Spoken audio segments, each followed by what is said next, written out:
Mattias, first of all, Happy New Year. When you reflect on 2024, what comes to mind? Oh, that's a broad question. I don't know where to start, but yeah, good year, I think. Again, obviously there was that one game that we would have obviously liked to have, but other than that, I think we're doing some good stuff in here. I think we're building towards something hopefully that is going to pay dividends in June. But for now, we're just trying to focus on one day at a time and build what we're building in here, and hopefully that will lead us to where we want to go. We've won it once. We've been here before, no? Only one time, but we have won it. Yeah, I hope so. I don't know. I had the quarterfinals on, right? I saw it was 2-0. Oh, okay.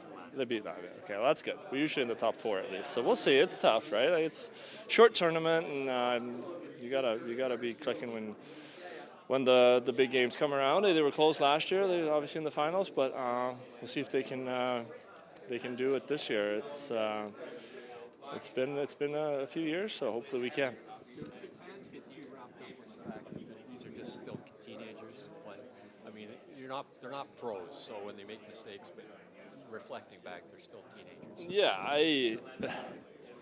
I think that you look back 10 years, I thought the World Juniors, maybe this is my own opinion, I don't know, but I feel like it was more open than it is now. It's almost gotten to that point where maybe that's the reason for it, is that they start to get on these kids. Before, it was just like, it was such an open hockey, it was back and forth, and it was just, people love to watch it. Now I feel like it's, at least I haven't watched a ton this year, but I feel like the last couple of years it's been more structured, it's been a little bit more, not boring, but it's towards a more systematic hockey, so to speak, and I like when it's open. They're young, they should be able to make mistakes, they should be able to whatever dangle they're trying to do or whatever comes up ice and try to score goals. And I think that's what's been the biggest thing with the World Juniors, why it's been so big, because it's fun hockey. So I could agree with that, and I think that's my ultimate of it. I don't think we want it to be more systematic. I think we want it to be more open and free, and guys with a ton of skill just playing the game. In Sweden, you don't play rep hockey until an older age, and you see in Canada, United States.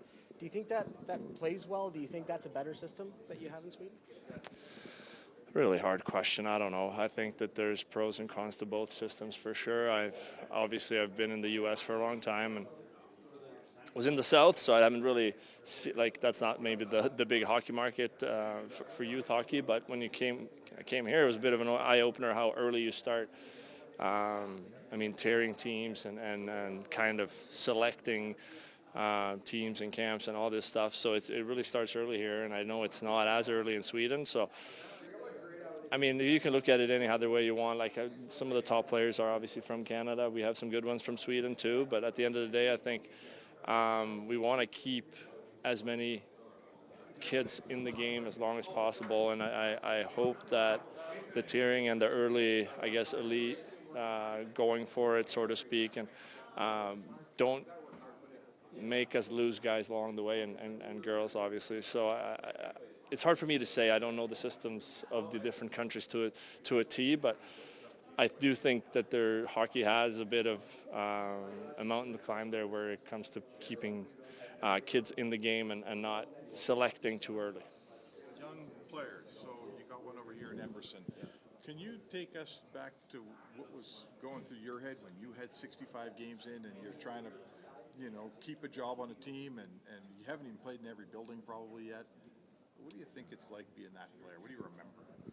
Yeah, it was a long time ago now, but yeah, my first real year, I think I had 20 games in the stands. I played 60-something games, and it's hard because you know that if you make a mistake early on, or you even lose the game, some nights you can play well, but the team loses and they need a change of something, then you're probably the first guy out the door, right? So it is a hard position to do, and I think it took me, I don't know how many games, but it took me some games to understand that sometimes the coach will tell you one thing, but if you're going to do everything the coach says to you out there, I don't know if you're going to be successful. You got to obviously listen to some, but at the end of the day, you're your own player, and you're going to have to make your reads out there, and you're the one playing out there, and I think that going back to Tai, he's done a phenomenal job of that as of late. I think the first 20, 25 games, he was also kind of finding his way, looking where do I slot, how am I supposed to play to help this team? And I think now you see where he excels within his game. I think he's got a really good set of legs that he moves out there, and he can skate with any of them. And it's just been a really good force for us on the back end. And it's hard. I think your first 100 games got to be the hardest ones to get yourself in a position where some nights you're just out there not to make a mistake, so to speak. You're just kind of trying to stay in the lineup, get some traction, maybe get 5 games in a row, 6 games in a row, and then your skill and your I guess risk taken can take over a little bit more. Take us forward. He's at 65 games. He looks like a nice defenseman. When he's at 200 games, what are we going to be looking at? Wow. What kind of player?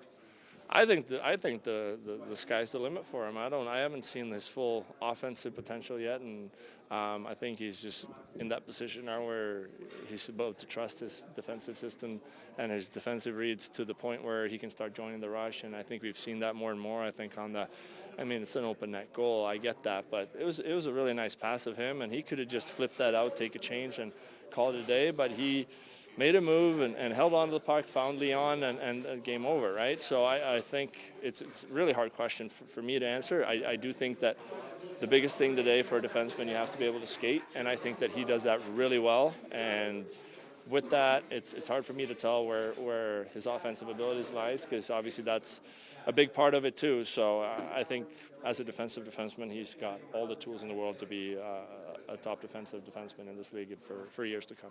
You and Ty are both part of the penalty kill. Obviously, got off to a rough start this year. It's been much better recently. Can you kind of just talk about what's changed, how it's improved, what's improved since from the start of the season to now?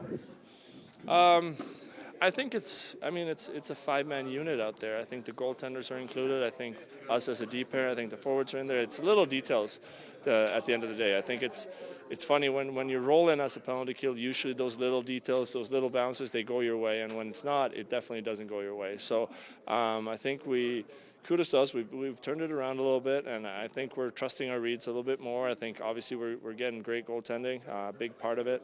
And again, you're getting those bounces here and there. It's usually when they hem you in for 30, 40, 45 seconds. If you can keep it to that and not go to a minute where you're absolutely exhausted, I think we've done a pretty good job of that. And I think it's part where we're reading the game, and also we're getting units together that are on there for usually if me and Ty goes out there, we got Henrik and Nuge usually going, so we kind of know we can read off each other, and makes it more of a unit than we were able to get to at the start of the year.